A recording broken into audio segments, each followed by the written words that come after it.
بسم اللہ الرحمن الرحیم۔ السلام علیکم ویورز، اردو سٹوری پلس میں خوش آمدید۔ آج میں آپ کے لیے ایک اور سچی کہانی لے کر حاضر ہوئی ہوں۔ امید ہے کہ کہانی آپ کو ضرور پسند آئے گی۔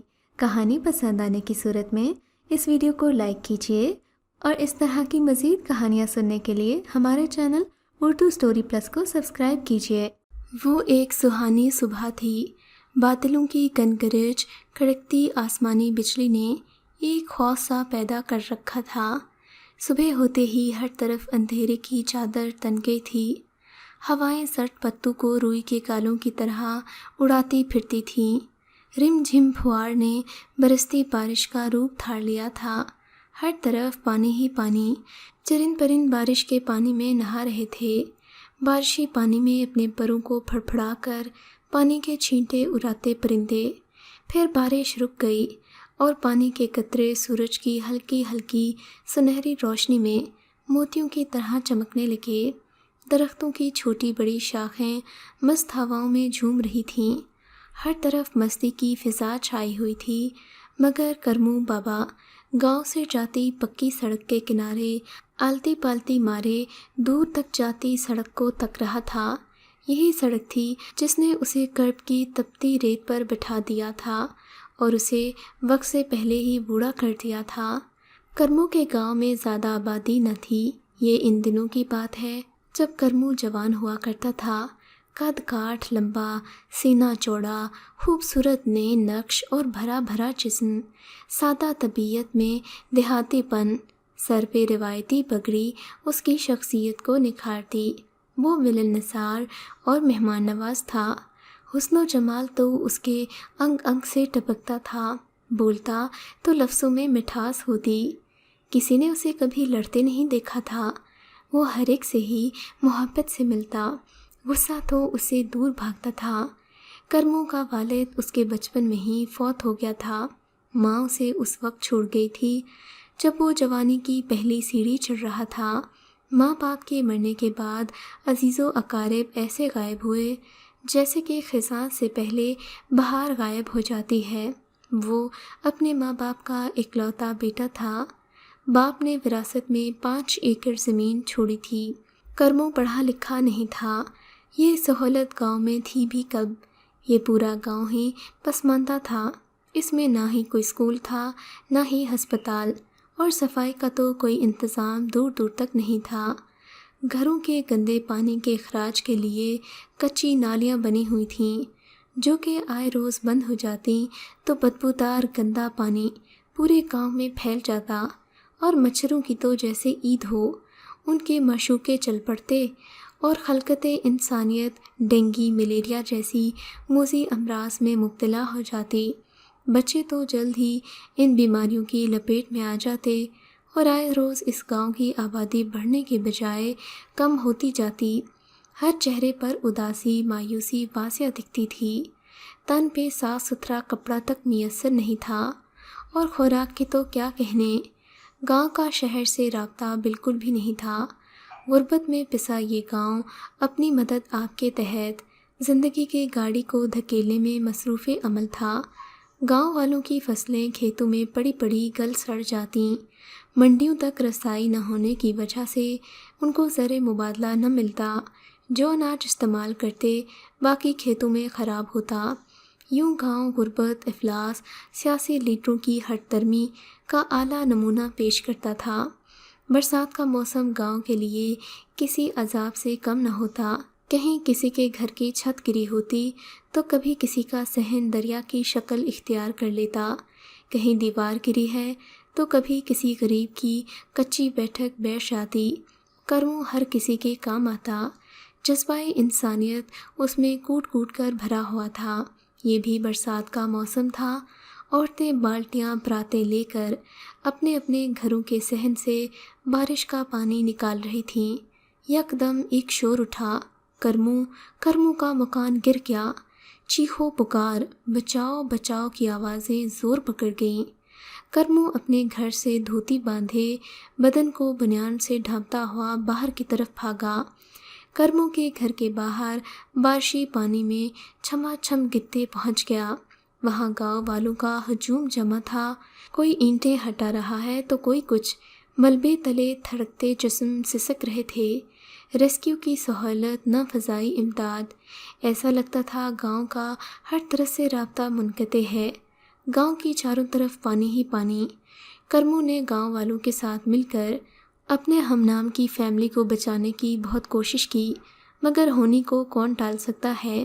اس کی بیوی اور اس کا کم سن بیٹا مکان گرتے ہی ہلاک ہو گئے، صرف جوان سالہ اس کی بیٹی بمشکل ملبے تلے سے زندہ سلامت بچ نکلی۔ بارش رک گئی، گویا طوفان تھم گیا، مگر نازی کے گھر یہ بارش زحمت بن کر برسی تھی، ایک قیامت تھی جو اس کے گھر پر ٹوٹی تھی۔ روتے دھوتے وقت سرک گیا اور گاؤں والوں کی رضامندی سے نازی کو اس کے نکاح میں دے دیا گیا۔ یوں نازی اور کرمو میاں بیوی کے بندھن میں بندھ کر ایک چھت کے نیچے زندگی کی گاڑی کو دھکیلنے لگے۔ خزاں کے بعد بہار رت آئی تھی، فصلوں، درختوں، پرندوں چرندوں نے خوب جشن بہارا منایا تو انسان بھی خوشی سے لوٹ پوٹ ہونے لگے۔ انسان کتنا صرف آور ہوا ہے، لمحوں بھر کی خوشی میں برسوں کے درد غم بھول جاتا ہے، اس طرح دولت کے نشے میں رشتہ داروں اور ساتھیوں کو بھول جاتا ہے، جس طرح کرموں کے رشتہ داروں نے منہ موڑ لیے تھے۔ لیکن حیران کن بات تو یہ ہے، انسان کتنی ہی نافرمانیاں کرے، آخر انسان رب کے پاس ہی جاتا ہے، انسان گناہ پہ گناہ کیے جاتا ہے اور وہ رحمان رحمت و نعمتوں سے نوازتا جاتا ہے، ہر عیب پر پردہ ڈال کر عزت و احترام کی بلندیوں تک پہنچا دیتا ہے۔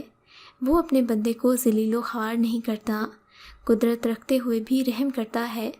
انسان کتنا بے شرم ہے، اس پیدا کرنے والی ذات اللہ کو مانتا ہے لیکن اللہ کی ایک نہیں مانتا، اس کا ڈر خوف نہیں ہے، ڈھٹائی سے گناہ در گناہ کرتا جاتا ہے اور اس افراتفری میں موت کا پروانہ آ جاتا ہے۔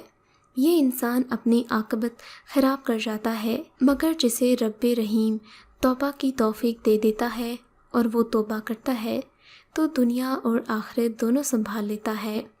جو بندہ رب کا ہو جاتا ہے، رب اس کا ہو جاتا ہے۔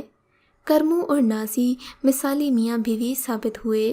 کرمو کی طرح نازی بھی ان پڑھ تھی، لیکن حسن و جمال کی ملکہ، میک اپ نام کی کوئی چیز نہیں تھی، پھر وہ تھی بھی گوری چٹی، قدرتی حسن میں پری نما لگتی۔